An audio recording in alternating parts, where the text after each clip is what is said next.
How's it going, y'all? I'm making this video. I wanted to make it on like a really positive note, and so I started watching a lot of the media that's covering like the current MVPs of the NBA right now, right? And I am just like, I feel like there's a weird like awkwardness in the air where everybody understands that like who is the most dominant player in the NBA currently, and they all know why. They all know, and it's just weird. Like they all understand like who Victor Wembanyama is as a player and how, even just from his highlights, right? Like I'm gonna be doing a thought exercise, and I'm also gonna be doing a little tape review, which it doesn't even matter. As I progress through the video. But for now, I just want to talk about how I even came to making this video. For me, I'm like, I see a lot of people really, really give praise to Victor Wembanyama. Like, of course, like what he does on the basketball court is very, very like, it's something we've never seen before. Legitimately, it is out of this world. It is alien to us. And it is alien to the sport. It brings about a new wave of a new archetype, I should say, of NBA player, and this is exciting to see. And with that, of course, that there's acknowledgement of this. There is an acknowledgement of the obvious, his height, his skill set, these things. And that is very nice, and it's cool. They're cool little niceties. You know what I'm saying? They're little pleasantries, I should say. But as a person who has been actually paying attention to not only just the NBA in general, but the Spurs for quite a while now, for I'd say years, and just seeing Victor Wembanyama's growth as a player, I think that he still doesn't get taken seriously. I feel like people still talk about him as if he is a rookie, and it's really weird. Like, I don't know how to, like, the fact that he even has to go onto his interviews and sit there and state his case like he's a little kid to a bunch of media so they can consider a vote for him is ridiculous. Because he's a grown man now. I know to media, these fucking billion-year-old people that have been watching the NBA since Wilt Chamberlain was alive, of course they have an opinion, but at the end of the day, they are so out of touch with what's going on. They're not actually watching. They're just seeing the stats. They're like, oh man, Shea Gilgeous-Alexander he's on a 20-point streak, dude. Whoa. And it's like, who the hell cares about these scoring records when there's a person that is creating new records? They are discovering new parts of the NBA. They are shredding. They are trailblazing. They are creating a new path for other NBA players like him. This is a generational player, and you guys are just like, oh, Luka Doncic, bro. He keeps on getting arguments, dude. He's averaging 30, but he can't win a damn game to save his life. And it's like, yeah, because he's not a winning type of player. He's a talented player, extremely talented, historically talented. He is an all-timer. He's a Hall of Famer. He is neither Shea nor Luka Doncic or Victor Wembanyama. Victor Wembanyama is a LeBron James, is a Michael Jordan. Those types of players that once again are entities in and of itself. They change the shape of the basketball court. By being there, purely by being on the court, they change the dynamic of everything. How the coaches think, how the players think, how everybody moves, how people even perceive the court. It's crazy that I have to defend like this guy doesn't even listen to what the. I digress. I'm gonna crash out. But what I'm trying to get at here is that I'm seeing so much media get into meander and get in and try to cope and try to tiptoe around real greatness. And I feel like that is just, it's such a shame. Like, it's such a shame. Because I'm like, I see what Shea is doing. I understand logically in my brain what he is doing is amazing. What he is doing is it's not miraculous. What he's doing is awesome. It's what a talent like him should be able to achieve. He's won his MVPs. He's won his championships. He is a de facto talent. But to take away so much from someone like Victor Wembanyama that has proven so much in such a short amount of time is ridiculous. I'm hearing people like, first of all, the argument for his MVP, where I'm hearing the counter argument for him winning an MVP is, oh, he hasn't won enough. He hasn't proven enough. He is, first off, he single-handedly changed this team altogether. He forced all these decisions for these players. By him being there, all these decisions were made. The Spurs were not making decisions for freaking Keldon Johnson. They weren't moving pieces for freaking Devin Vassell. They don't care because at the end of the day, they knew that eventually they were going to make a move when it's worth it. And now it's worth it, and it was good moves. So for me now, seeing this, I see the progression of not only the organization, not only because they made the right choices, because through like just trading and assets and what have you, but in terms of winning, they are the second, and not only are they the second in the league, they are second while also defeating the first seed many a times, 4 out of 5 times, I believe. And they whooped their asses. So it's not even like they are worried about anybody in this league. So they damn near might as well be the first seed. So for me now, how I'm perceiving this is like a Victor Wembanyama-led Spurs that is the most dominant team on the defensive end that I've probably seen in a very, very long time, purely anchored by what Victor Wembanyama, the defensive player of the year, and then a historically great offense from the Spurs that is also led by Victor Wembanyama. It's just awesome to see. This is a new generation of talent thriving early in their years, and majority of these players that are playing so amazingly are on their rookie contracts. That's the awesome part about this. So I think for me, I'm perceiving this team as not only are they contenders, but the person that's leading this team is generational. He's something I have seen before, which is, once again, I will say LeBron James is my best reference point because he changed the franchise so drastically in such a short amount of time purely by being there, you know. And obviously that didn't work out in the same way that it's working out for Victor Wembanyama, I'd say.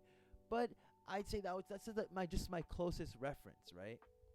So when I see a person like this, and I just see sports media still in this sort of rage bait, terrible sort of form that that just chooses to not acknowledge greatness for the sake of maybe not wanting to glaze or not wanting to sound like you're on someone's nuts, or to want to appeal to the bigger market. Why can't we just be NBA fans and be basketball fans?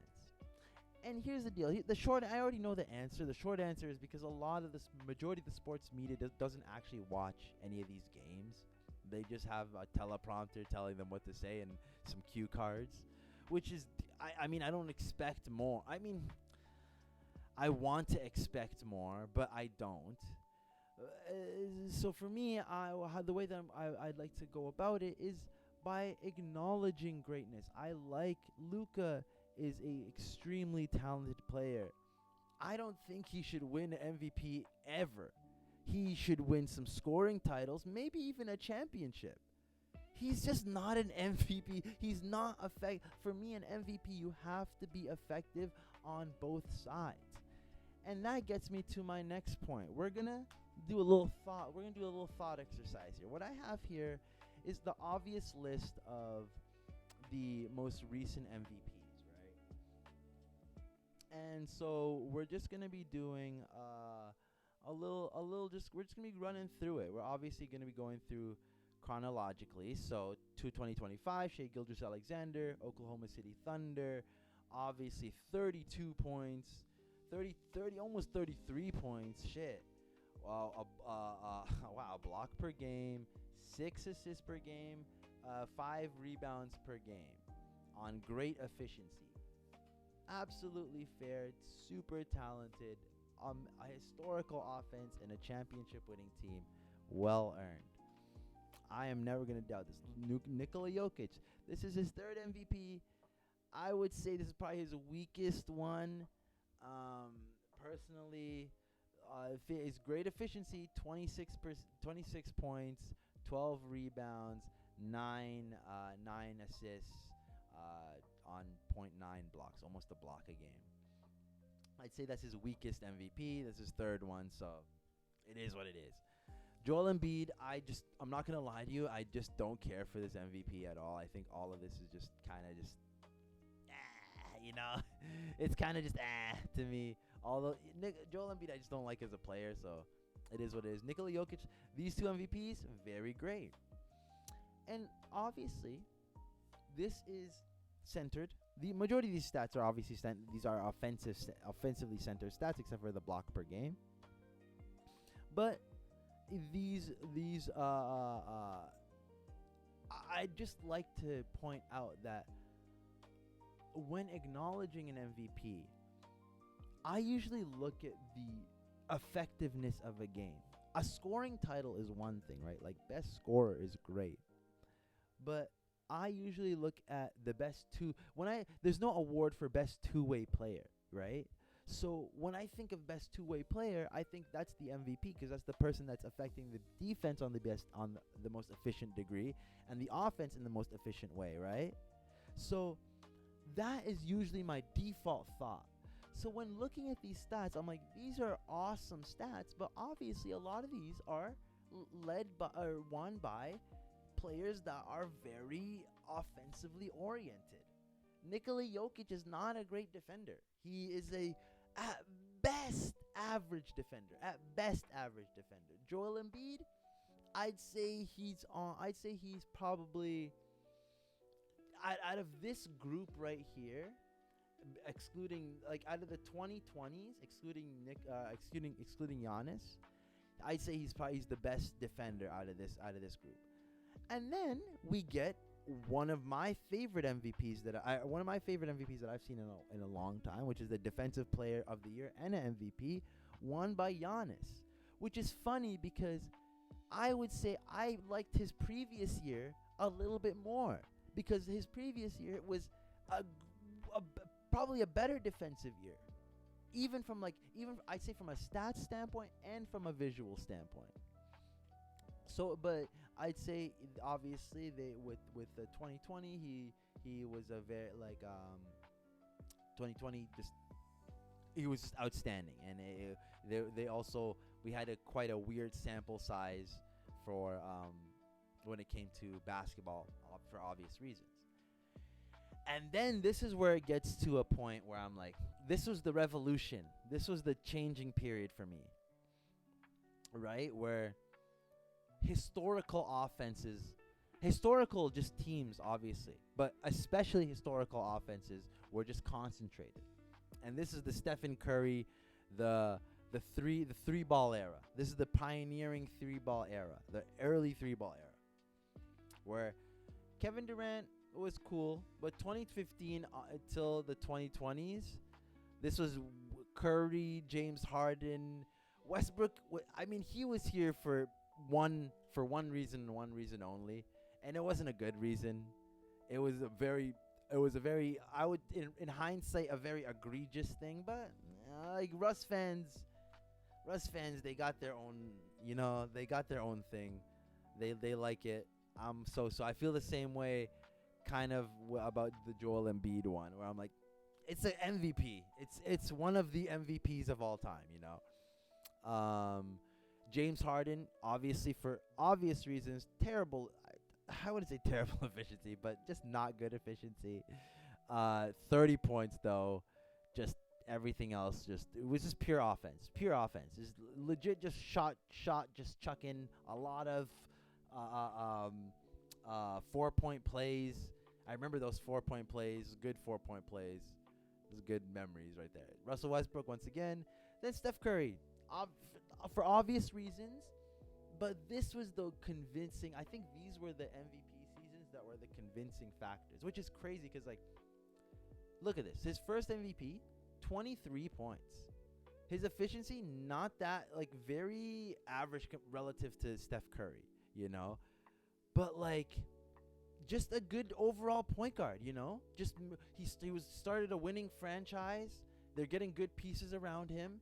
He started, like, this is literally what's happened, like Wemby right now, but on the defensive end, but he's way better than Steph Curry on the offensive end too, or than he's doing this on the offensive end, but he's also way better than Stephen Curry on the defensive end. So it's like, why aren't we giving this guy the same amount of Steph Curry, once again, the greatest shooter of all time, the greatest shooter to ever touch a basketball ever. I will ever lay my eyes on ever.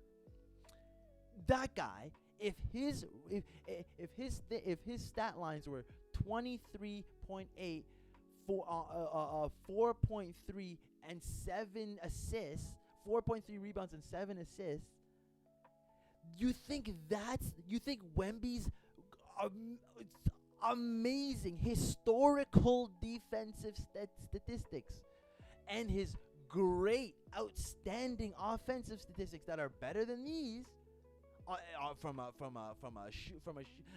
from a 3-point shooting standpoint, even from his 3-point shooting standpoint, it's probably comparable. That's how terrifying this player is. Glazing aside, you know what? I'm just gonna search up Wemby stats right now. 1 second.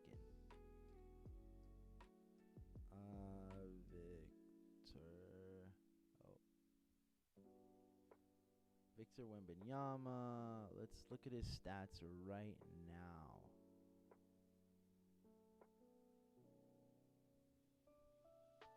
So, I just want to look at, his stats right now, 24 points, right?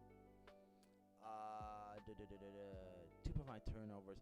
3 points. He's been averaging 3.5 blocks his whole career so far, which is ridiculous. A steal, 3 assists, freaking 11 rebounds, 10 rebounds. On what's his field goal percent? Where's his field goal percent? On 56% field goal percent shooting. You guys, what's his 3-point percentage? 35%, dude. From the 3. You I'm looking at these stats and I'm like, yo, glazing aside, like, this is just ridiculous. And so, once again, you go back to a player like Steph Curry, right? You go back to I'm not even going to try to go back to a player like Steve Nash, who's also a guard, by the way.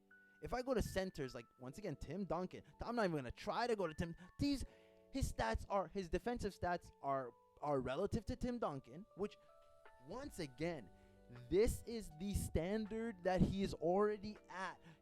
This is peak Tim Duncan. 2002, 2003, this is the most powerful version of the standard. I'd say one of the most powerful versions. I know people would probably say the later 2010s, but no. This is Tim Duncan in his most prime state. His body is the freaking great. shooting at the most efficient that he can, the most winningest, one of the most winningest teams of all time, or winningest teams of all time at that point. Dude, in the most, I'd say one of the most competitive eras of basketball, especially in the Western Conference. So now what I'm seeing is this is a mirror of Tim Duncan, and people are disrespecting them by by looking at guys that are just, they're shooting the ball at a great historical rate. But do you not think there were people, like, once again, look at who was competing with Tim Duncan at that point in time? Allen Iverson. There were players like Kobe Bryant. There were players like freaking Shaquille O'Neal, who were just they were scoring the ball at, once again, at that point in time, at historic rates. They were doing it in real time. But at the same time, you have to differentiate the style of play. You have to understand that you don't have to just be the best scorer. You have to affect the overall game. And I know sports media understands. I know that these people understand that, and I know they have to play. They have to be dense for the sake of enraging and engaging and developing whatever sort of agenda, right? But at the end of the day, I feel like if we just all unite and understand a person like Wemby, who is trying his best to set aside like his real ego, which is, his ego does show, but set aside those things for like the sake of the actual organization of basketball, I think they should absolutely freaking reward him. He's putting his best foot forward. Like, I don't understand. Like, Shea is just, he doesn't do anything for the NBA. He's just there. He's just there. He's just a guy. He doesn't do anything. He doesn't try to promote any. Like, he tries to promote his own brands and stuff like that, but he doesn't do anything that actually sparks stuff for an audience. He doesn't try to engage with his audience. I think engagement is another skill set. That sort of thing is very good for anything, for any sort of organization or any sort of product you're trying to sell. And when I see Shea, I get it, he's a handsome guy, he's a fashion guy, he's a cool guy, but he's not doing anything for the brand. He's not doing anything for the NBA brand. And I think that seeing a person like Victor Wembanyama, who's trying to push this really cool, very authentic agenda for the NBA, for the media to be like, dude, he's not scoring enough, dude. I think he should be playing more. It's like, what the fuck are you guys talking about? You guys have we've lost the plot. I think that any media outlet that is getting funded by ESPN or any of these fucking dumb ass just direct pipeline to the NBA media outlets, they just have no perception of what's going on in the actual games. And that's sad. They've lost touch. And I'm like, I don't know how else to go about it. And this is once again, I'm going to try to talk about other players eventually. I'm just using this as a reference point. I was just using even these MVPs as I stand. We just have to understand that different play styles have to be respected. It can't just be offensively oriented and like play styles that get rewarded, because that doesn't ultimately lead to winning, right? And plus, at the end of the day, this is a regular season award. I don't care about Wemby's postseason stuff if for his MVP. His postseason, that's when I care about a championship. Now I care about an MVP. A championship, we'll cross that bridge when we get there. Or he'll cross that bridge when he gets there, you know? I don't care about that. I don't care about even advocating for that. But what I can talk about is there is a weird amount of there is a weird coverage over the current NBA MVP. And I think mostly, obviously, it has to do with money, because odds were originally in Shea's favor, and people don't want to lose money, especially people that have put in a lot of money. And those people that have probably put a lot of money are probably connected to these media outlets. So that's why they have to push certain agendas. But at the end of the day, I think we should call a spade a spade. Just understand that maybe you probably shouldn't have bet on that kind of thing, and watch the actual sport and then made a decision. Guys, I know I crashed out a bunch. I hope you enjoyed. This is me sort of just rambling about this, and I do want to talk more NBA stuff, but for now I just want to talk about how these victors are getting disrespected. This is disrespect, y'all. Catch y'all later. Peace.